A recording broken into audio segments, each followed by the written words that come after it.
और हमारा प्राचीन संविधान वेद है। वेद की जो परिभाषा है उसी को सनातन धर्म है। इसलिए सनातन धर्म के लिए अलग से कोई बोर्ड बनाने के लिए जरूरत मुझे नहीं लगती। सनातन का साम्राज्य धरती पर जब पूरी तरह से परचम लहराता है तो यहाँ जीव जंतु पशु पक्षी मनुष्य सब सुखी रहते हैं। जितना भी युद्ध छिड़े हुए हैं, नरसंहार हो रहा है, धरती बंजर हो रही है, वो किसी न किसी शासक की गैर जिम्मेदाराना पूर्ण नीतियां हैं। मित्रों, प्रयागराज में मां गंगा, यमुना और सरस्वती के पावन संगम पर त्रिवेणी पर महाकुंभ 2025 का आयोजन चल रहा है। यह महाकुंभ एक एक कर सारे रिकॉर्ड तोड़ते जा रहा है, नए रिकॉर्ड बनाने में लगा हुआ है। हम भी महाकुंभ के इस अवसर पर प्रयागराज में हैं। यहां पर चारों पीठ के शंकराचार्य भी मौजूद हैं, जो इस महाकुंभ को और गौरवमय बनाने में लगे हुए हैं। गोवर्धन पीठ के शंकराचार्य अरोक्षजानंद जी सरस्वती भी अपने शिविर में प्रवास कर रहे हैं।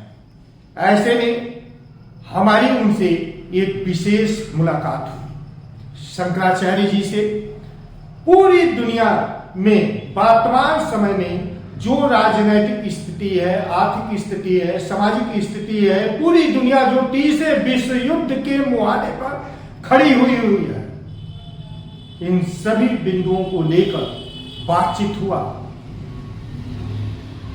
उनसे आज सनातन धर्म के ऊपर गांव-गांव में जो धर्म परिवर्तन, लव जिहाद जैसी घटनाएं हो रही हैं, इस पे भी विस्तार से चर्चा हुआ। शंकराचार्य जी ने बेबाकी से इन सभी प्रश्नों का उत्तर दिया। तो आगे आप यूनिवर्सल न्यूज टुडे पे आइए, पूरी इंटरव्यू उनका देखते हैं। आप देख रहे हैं यूनिवर्सल न्यूज टुडे। सनातन धर्म बोर्ड की स्थापना की गई, इस पर आपका आशीर्वाद भी है। सनातन धर्म अपने आप में पल्लवित और पुष्पित है। जब से सृष्टि बनी है तो पहले सनातन धर्म बना। सनातन मतलब प्राचीन संविधान, और हमारा प्राचीन संविधान वेद है। वेद की जो परिभाषा है उसी को सनातन धर्म है।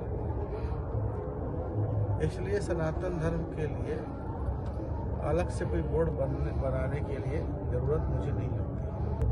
देश में कड़े कानूनों के बाद भी लगातार जो है धर्म परिवर्तन, लव जिहाद जारी है। उधर ईसाई मिशन इसके पीछे साइलेंट रूप से गांव-गांव में दलितों के बीच अपना पैर फैला रहा है। ये संवैधानिक व्यवस्थाओं का मजाक है, और जो लोग मानवाधिकार और वैश्विक व्यवस्था की चुनौती देते हैं, उन देशों से ऐसी मिशनरियां पल्लवित पुष्पित हो रही हैं, और वो भारत में आकर के लोगों का गरीबी का, भोलापन का लाभ उठाकर दूर दराज के गांव में जाकर धर्म परिवर्तन करने के लिए प्रलोभित करते हैं, ऐसी कुचेष्टा करते हैं। और इसके लिए और कड़ाई कानून की जरूरत है। कानून जो बने हैं सख्ताई से पालन हो, और कड़ा दंड विधान होना चाहिए उन लोगों के लिए जो ऐसे कार्य में लिप्त पाए जाते हैं। बसंत पंचमी के दिन जो है मां सरस्वती आपके जीवा पर विराजमान होकर कहलवाई कि आने वाले समय में हिंदू सेना पूरी दुनिया में सनातन का ध्वज फहराएगी। सनातन का ध्वज फहराया है पहले भी, आगे भी फहराएगा, और उसके नीचे रहने वालों को किसी को कोई कष्ट, तकलीफ या भय होने वाली नहीं है। सनातन का साम्राज्य धरती पर जब पूरी तरह से परचम लहराता है, तो यहाँ जीव जंतु पशु पक्षी मनुष्य सब सुखी रहते हैं। वेशभूषा, क्षेत्र, तरह तरह के जो भेद हैं वो सब दरकिनार हो जाते हैं, क्योंकि हमारे वेदों ने हमेशा से ही सबके शांति और कल्याण की कामना की। देवहु शांतिरंतरिक्षगम शांति, पृथ्वी शांतिरापा, आकाश जल पृथ्वी अग्नि सब में शांति हो, जीव जंतु मनुष्य सब शांति हो, सब सुखी रहे। सर्वे भवन्तु सुखिनः, सर्वे सन्तु निरामयाः, सर्वे भद्राणि पश्यन्तु मा कश्चित् दुःखभाग् भवेत्। प्रयागराज में 2025 में आयोजित इस कुंभ में के बारे में ये कहा जा रहा है कि यह 144 वर्ष के बाद यह अवसर आया है, इसलिए ये महाकुंभ है। ऐसा क्या है आपका क्या? हर 12 वर्ष में जो कुंभ आते हैं उनको महाकुंभ ही कहा जाता है, क्योंकि ये घटना सतयुग में देवताओं और दैत्यों के बीच संघर्ष का एक खंडकाल है, जिसमें अमृत प्राप्ति के लिए भगवान विष्णु के सलाह से किया गया था। तो वो घटना एक ही बार हुई है, क्योंकि ज्योतिषीय जो गणनाएं हैं, काल चक्र घूमता है और ज्योतिषीय की परिस्थितियां ग्रह काल नक्षत्रों की जब उसी स्थिति में आती हैं तब कुंभ लागू होता है, उसका असर होता है, अमृत प्रकट होता है। इसलिए ये 144 साल भी है, 500 साल पुराना भी है, 1000 साल भी है, लाख साल पुराना भी है। जिसको जितनी जानकारी है वो उसी हिसाब से ही इसमें अहम महसूस करता है, गर्व महसूस करता है और उसको मनाता है। वैसे सही बात यह है कि 12 साल में कुंभ होता है और वही सब कुंभ महाकुंभ होता है।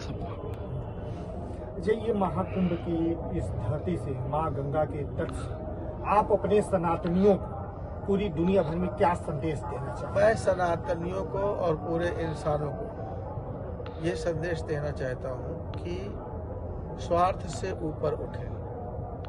जो कार्य अपने लिए पसंद नहीं है वो दूसरे के लिए कभी ना करें और ना सोचें। ये संदेश केवल एक व्यक्ति के लिए ही नहीं, आम नागरिकों के लिए ही नहीं, बल्कि मैं आम व्यक्ति से लेकर के राष्ट्राध्यक्षों तक के लिए कह रहा हूँ, क्योंकि एक व्यक्ति की जिम्मेदारी अपने लिए और अपने 2-4 परिवार सदस्यों के लिए होती है, लेकिन नेताओं की जो जिम्मेदारी है, राष्ट्राध्यक्षों की जिम्मेदारी है, करोड़ों करोड़ों उसके देशवासियों के रक्षा और विकास का जिम्मेदारी है और उसकी हरकतों से विश्व को भी प्रभाव पड़ता है। इसलिए वो लोग अपनी प्रजापालक नीतियों को अहमियत दें और स्वार्थ को किनारे रखें। जितना भी युद्ध छिड़े हुए हैं, नरसंहार हो रहा है, धरती बंजर हो रही है, वो किसी न किसी शासक की गैर जिम्मेदाराना पूर्ण नीतियां हैं, उनकी स्वार्थपरक नीति है, सोच है, जो अपने अहंकार को वो प्रजाओं के जीवन रक्षा और उनके भविष्य का रक्षा से ज़्यादा अपने अहंकार को थोपना चाहते हैं दुनिया के ऊपर। और ये कार्य कोई छोटे मोटे देशों के लोग नहीं कर रहे हैं, बड़ा बड़ा जो शक्ति, जितना ज़्यादा शक्ति है वही इस प्रकार का प्रदर्शन करना चाहता है। हम रसिया को कहना चाहते हैं, हम अमेरिका को कहना चाहते हैं, हम चाइना को कहना चाहते हैं कि बड़ा होने का जो दायित्व है उस बड़प्पन के साथ हम भारतवर्ष को भी कहना चाहते हैं कि भारत भी इस समय बहुत बड़ा शक्ति संपन्न देश है कि प्रजाएं होती हैं, दुनिया में कहीं भी रहती हैं। धरती कभी एक थी, फिर सप्तद्वीप होती हुई, आज इसमें 200-300 देश हैं, हो सकता है कल को एक हो जाए। ये व्यवस्थाएं विभाजित होती हैं, एक होती हैं, लेकिन यहाँ ईश्वरीय कानून तो सबके लिए एक जैसा है, सब एक ही परम पिता के उपजाए हैं और आपको एक खंड काल में एक भूखंड की जिम्मेदारी दी गई है, तो आपका संविधान उसके संविधान के नीचे है। तो ऐसा कुछ कार्य न किया जाए जिससे ईश्वरीय संविधान भंग हो और पाप हो और इंसानियत और वैश्विक व्यवस्था खतरे में आए। तो महाकुंभ जो है ये महासमागम है और यहाँ से हम प्रेम और सद्भाव का संदेश देते हैं और सबको कहते हैं कि वो अच्छे से रहें, अपना ड्यूटी अच्छा से करें, अपने देश को, अपने समाज को बनाएं और अपने धर्म के हिसाब से उसको आगे ले जाएं, सुखी रहें और सुखी करें। मुखिया मुख सो चाहिए, खान पान को एक, नेता की जिम्मेदारी है जिस प्रकार मुंह की जिम्मेदारी है। हम खाना मुंह से खाते हैं, लेकिन वो मुंह अपने लिए नहीं ले लेता, वो दांतों से जीवा से भी पेट में जाता है और शरीर के पूरे अंगों को पुष्टि देता है, आहार देता है। उसी प्रकार शासक को भी चाहिए कि वो खुद आनंद ले और दुनिया को आनंदित रखे। हमारा महाकुंभ का यही संदेश है।